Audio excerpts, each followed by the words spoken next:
I'm Lauren McClellan, 34 years old, and at the time all of this happened, I thought my life was steady. Not exciting, not extraordinary, but stable.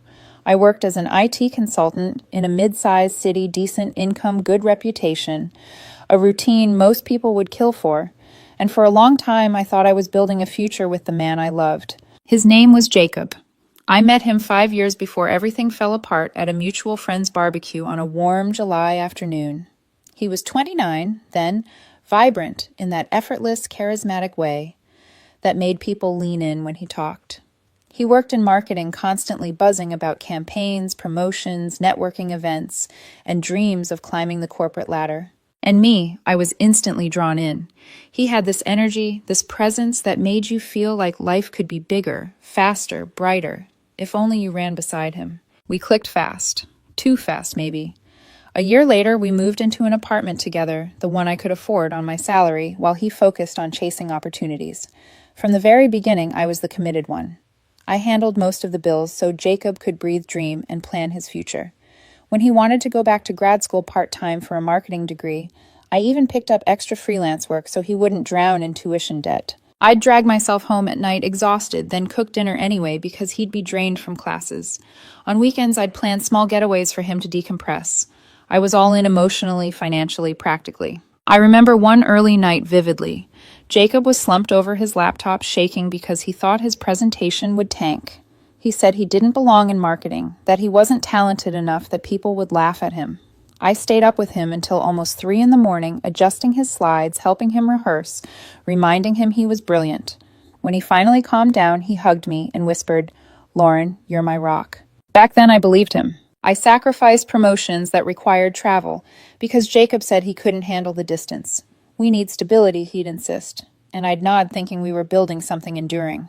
But the last year, something changed. Not suddenly, but slowly, like a leak in the ceiling you don't notice until the floor warps. Jacob started coming home late from networking events, brushing off my questions with half-hearted explanations.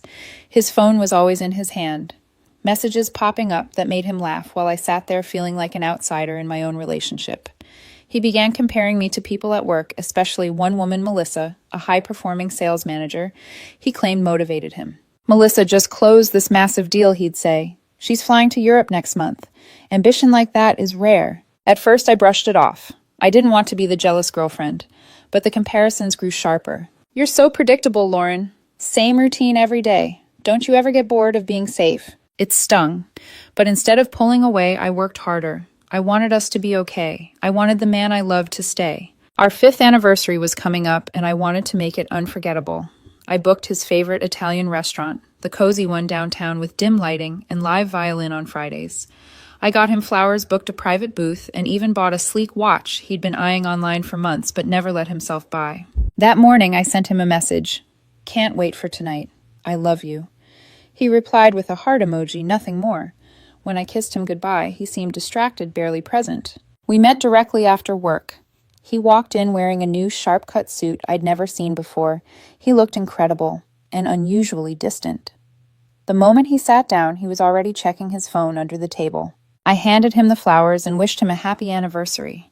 He smiled, but it didn't touch his eyes. We ordered appetizers, and I tried to talk about our future, maybe buying a home, traveling more, finally taking that promotion I'd been postponing. He nodded absently, eyes flickering to his phone again and again. Then halfway through the entree, he set his fork down and said, "Lauren, I have to go." Something came up at work. Last-minute pitch meeting. I blinked at him. "On our anniversary?" He rolled his eyes. "Don't start. Melissa needs me for this. It's important." Melissa. Always Melissa. My stomach twisted, but I refused to cause a scene. I hated confrontation. He knew it. He added, "She actually has vision. Unlike some people who play it safe all the time." He said it with a smirk like a joke, but I felt it like a blade sliding between my ribs. He stood, leaned down, and kissed my cheek quickly. "Don't wait up. If it runs late, I'll crash at a friend's." And then he left. I sat there staring at his half-eaten pasta, my own appetite gone the box with his anniversary watch burning a hole in my purse. The waiter gave me that pitying, soft-eyed look people reserve for abandoned spouses. I paid and left quietly. Back home, I paced the apartment replaying his words. Predictable, safe, complacent, boring. After everything I'd poured into him, was I really nothing more than a cushion, a convenience. An hour later, my phone buzzed. Don't wait up. I'm staying at her place tonight. We need to talk tomorrow, but honestly, I've outgrown this. Melissa gets me in ways you don't. Sorry, but it's over. Her place, Melissa's. My knees nearly buckled. No ambiguity, no room to pretend. He was cheating and dumping me via text on our anniversary night. I felt something inside me break cleanly like glass. A part of me wanted to respond, to scream, to beg, to demand an explanation, anything. But instead, something deeper took over, something cold, something tired. The next morning, I didn't cry. I acted. The phone was on my plan. The insurance, too. We weren't married. There were no legal entanglements. So I canceled his phone line immediately, removed him from my insurance, then packed every belonging he owned into labeled boxes, every shirt, every watch strap, even the framed diploma from the grad program I had funded. Around noon, I heard the lock rattle violently, then banging. Lauren, open up, my key isn't working. I opened the door only halfway, the chain still locked. Jacob stood there with smudged makeup from the night before, disheveled hair, and a dead phone in his hand. What the hell? Let me in, he snapped. Jacob, we need to talk, I said, echoing his own words. He crossed his arms, irritated. Yeah, about last night. It was impulsive, okay? Just open the door. My phone died, and why are my bags sitting out here like trash? I stared at him steadily. Impulsive. You texted me that you were staying at Melissa's place, that you'd outgrown me. He grimaced, defiant. Fine. Yes, Melissa, we've been seeing each other for a few months.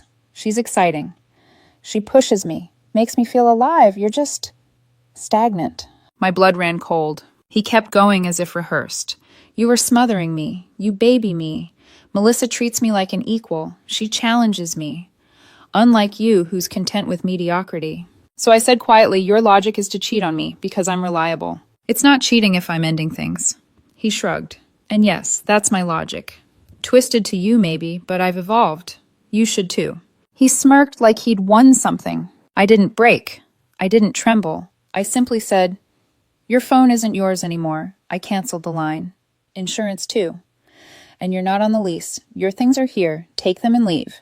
His face contorted. You what? That's petty, Lauren. How am I supposed to function? You cut me off first, I said calmly. Via text. On our anniversary. He cursed under his breath, grabbed 2 boxes, and stormed off, only to return a minute later, borrowing a neighbor's phone. Lauren, come on, let me in. I need my charger. No, I said. Goodbye, Jacob. I closed the door, and for the first time in years, the silence that followed didn't suffocate me. It freed me. The hours and days after Jacob left with those boxes blurred into something dreamlike, heavy, muted, unreal. I took a few personal days from work, telling my supervisor I needed time. I didn't say why. I didn't tell anyone, really. I just let the quiet swallow me. Every corner of the apartment felt like a bruise I kept pressing on his empty half of the closet, the spot on the couch where he'd fall asleep after long nights, the mug he always forgot to rinse. And that text, I've outgrown this. Melissa gets me in ways you don't. It replayed in my mind like a cruel chant. But I didn't collapse. Instead, I went still. I made no announcements on social media. I didn't call our mutual friends crying. I didn't send desperate messages asking why. I simply unplugged him from my life. I blocked him everywhere, phone, email, socials. I changed the locks that afternoon. And for a while, I just sat with the betrayal. I let myself feel the sting, the humiliation, the nausea of realizing someone I sacrificed so much for had reduced me to a stepping stone. The words he threw at me, predictable, complacent, mediocre, buzzed in my skull like static. But then another memory surfaced. Last Christmas, I'd surprised him with tickets to the biggest marketing conference of the year, something he'd talked about nonstop but couldn't afford. I'd worked overtime to get the money together. Back then, he'd grabbed me, spun me around, yelled, "You're the best, Lauren." And I'd felt proud, loved, needed. Now looking back, those moments felt staged, like I'd been a convenient place for him to land until he found something shinier. So instead of spiraling, I transformed the hurt into motion. I joined a gym, something I'd put off, because Jacob said he hated sweaty evenings. I started cooking actual meals, for one, experimenting with foods I liked, instead of the quinoa and chicken meal preps he swore by. At work, I finally put in for the promotion I'd turned down 3 times because he needed me home to support his schedule. For once, I prioritized myself. Weeks passed. The quiet became easier. Then the messages began not from Jacob, but from people around us. One evening at a bar, my friend Dave pulled me aside. Hey, I wasn't sure if I should say anything, but Jenna posted some cryptic stories online. I raised an eyebrow. Cryptic how, you know. Finally found my spark. Heart emojis. Stuff like that. My jaw clenched. Subtle. And he hesitated. She's with Mark now. Sorry. I took a sip of my drink, the ice brushing my lips. I figured. He studied my face. You okay? She's telling people you overreacted, that you locked her out like a psycho. I laughed softly, a tired, humorless sound. Yeah, sounds like her version. But even that didn't push me to defend myself. I didn't jump online to clear my name. I didn't call her friends to argue. I just let the world believe what it wanted. Because the truth always rots its way to the surface. Therapy helped too. My therapist listened as I recounted 5 years of sacrifice, insecurity, and slow suffocation. One day she said something that hit like a hammer. Lauren, you were committed to a ghost.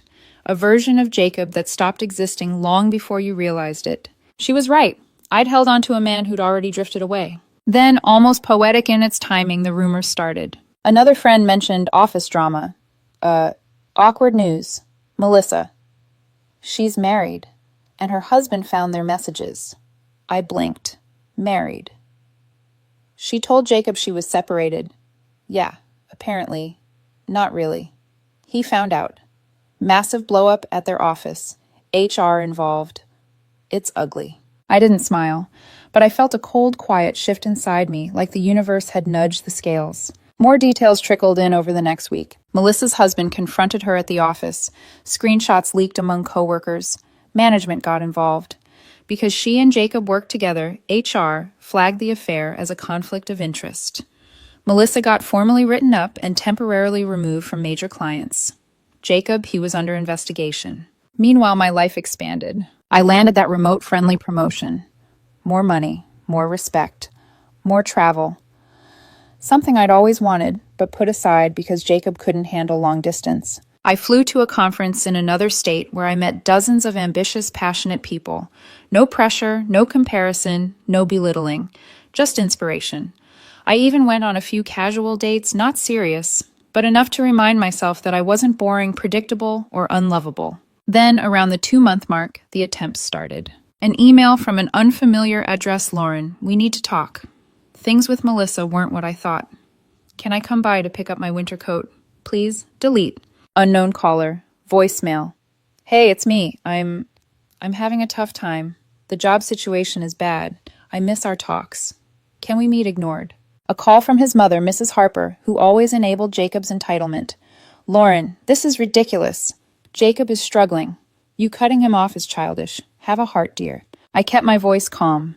Mrs. Harper, this isn't my responsibility anymore. Well, you were practically family, she snapped.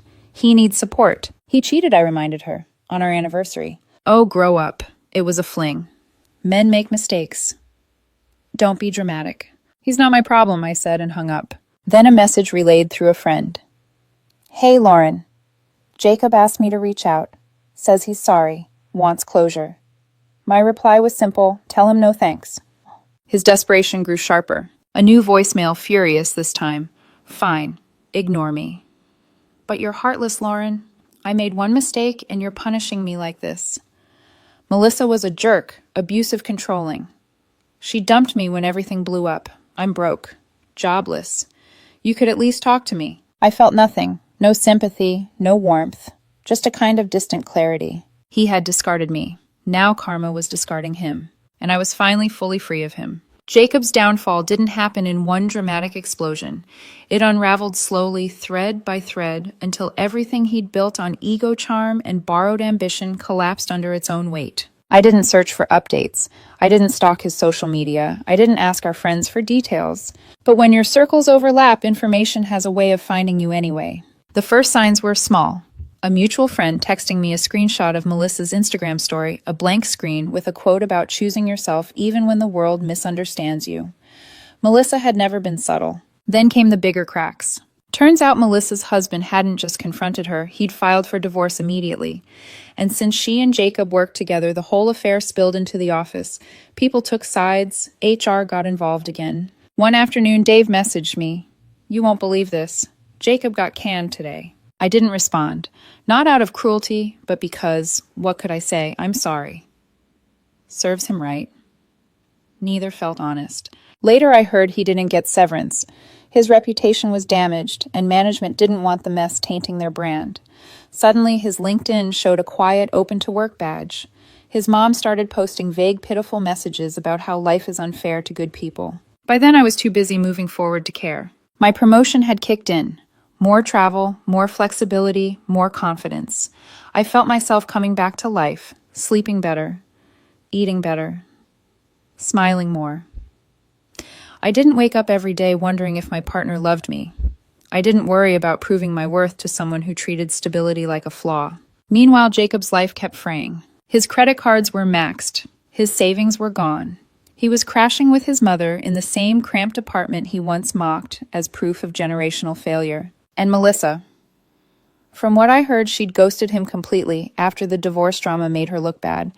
Their passionate connection lasted only as long as she needed a distraction from her own crumbling marriage. Once everything went public, she cut him off to salvage what she could. But karma wasn't finished with him yet. The screenshots of their affair, hundreds of texts, made rounds beyond the office. He became the punchline of group chats he once bragged in. He tried cleaning up his image online, but people called him out. Comments under his posts were brutal. You cheated on your anniversary. Own it. Melissa used you, and you still threw your life away. This is why loyalty matters. One night, my phone lit up with a voicemail from an unknown number. Lauren, it's Jacob. Please don't hang up if you hear this. I messed up. Melissa lied. She said she was separated. She wasn't. She played me. Everything blew up. I lost my job. Mom's on my back 24/7. I'm applying everywhere, but no one's calling me. Just, can we talk? Maybe you could help me get a recommendation, or let me crash with you for a bit, just until I get back on my feet. His voice was shaky, almost unrecognizable. I listened once, then deleted it. A few days later, another number, another voicemail. Lauren, come on, I said I'm sorry. One mistake. One. And you're acting like I killed someone. Remember everything we went through. You were always so understanding. I need that now, please. I didn't feel the sting I thought I would. No longing, no nostalgia. Just a cool silence settling over everything. Then came the ugly messages. Wow. Ignore me again. You know what, Melissa was right? You're cold. You're heartless. You think you're better than everyone because you have a stable job and play the innocent victim. You're probably alone anyway. I gave you the best years of my life, and this is how you repay me. You owe me. Owe him. I actually laughed when I heard that one. The entitlement was still alive and thriving even as his life burned down around him. More friends began reaching out. Hey, Jacob's been saying things about you online. Doesn't look good for him. He's ranting in group chats. People are leaving. Dude's spiraling. Hard. And then, like the final nail in the coffin, the truth came out about Melissa and Jacob's relationship. Not only had Melissa lied about being separated, she'd been emotionally manipulative. She'd pushed Jacob to cut ties with anyone who held him accountable.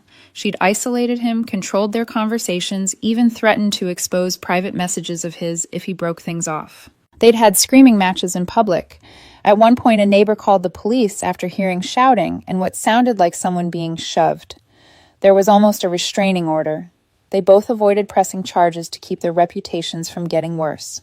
But the damage was done. Jacob had hit rock bottom financially, socially, emotionally. And I, who he once called predictable, boring, mediocre, was thriving. I didn't feel triumphant, just relieved.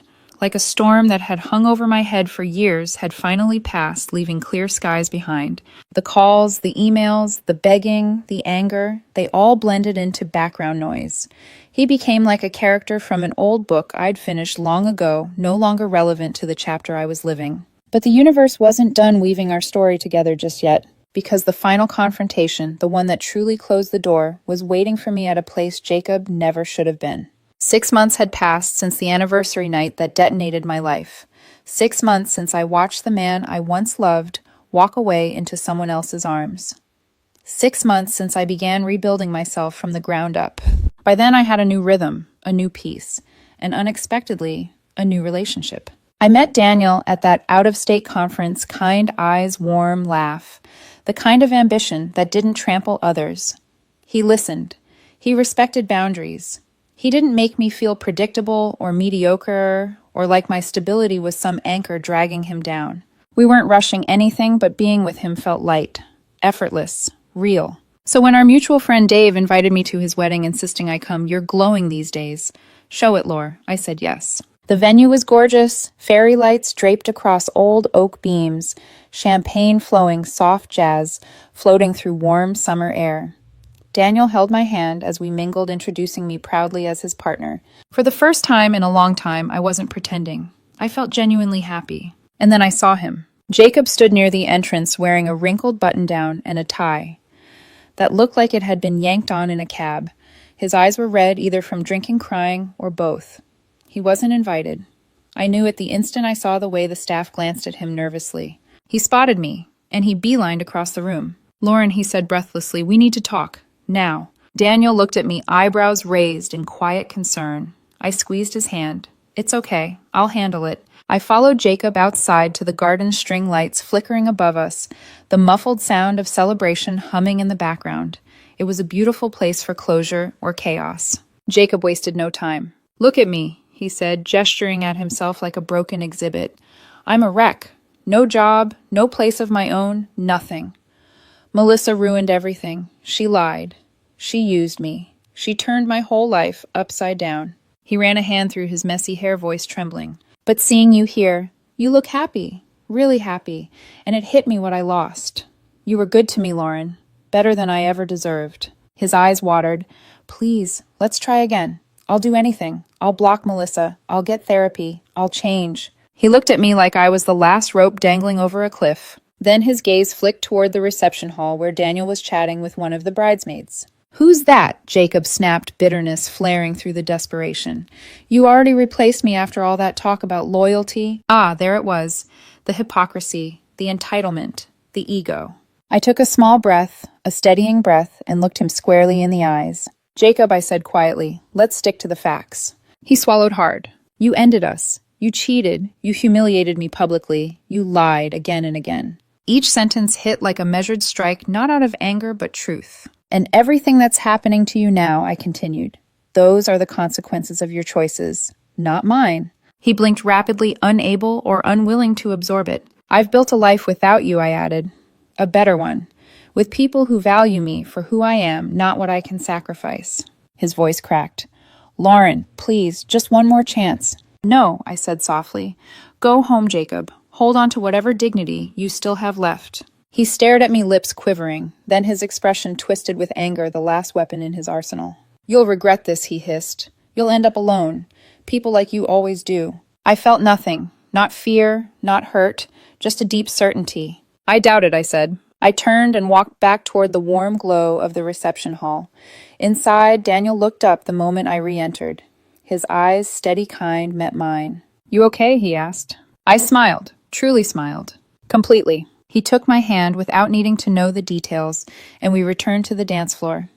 Behind us, somewhere in the dark parking lot, Jacob disappeared, small, defeated, swallowed by the consequences of his own choices. I didn't look back, because the chapter hadn't just closed. It had closed itself. There were no more calls after that, no more emails, no more borrowed phones or angry voicemails. Jacob faded from our shared circles, from people's conversations, from relevance, and I kept thriving, stronger, clearer, freer than I had ever been. Sometimes life doesn't give you justice.